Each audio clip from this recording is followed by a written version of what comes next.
ఎక్కర్లేదు. ఆదివారం నాడు ప్రదక్షిణం చేశాడనుకోండి, ఆదివారం నాడు ప్రదక్షిణం చేసి వచ్చేస్తే సూర్యమండలాన్ని భేదిస్తాడు జీవుడు. శరీరం పడిపోయిన తర్వాత శరీర పతనానంతరము సూర్యమండలాన్ని ఛేదించి కైలాసంలో శివలోకానికి వెళ్ళి శివ సాన్నిధ్యమును పొందుతాడు.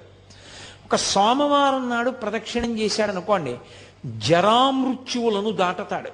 జరామృత్యువు అంటే వృద్ధాప్యము, మృత్యువు. ఇదొక చిత్రమైనటువంటి విషయం. చాలామంది త్రిదళం త్రిగుణాకారం త్రినేత్రంచ త్రియాయుధం అంటుంటారు, కానీ అలా లేదు. అసలు యథార్థ పాఠం త్రియాయుషం అనుంది.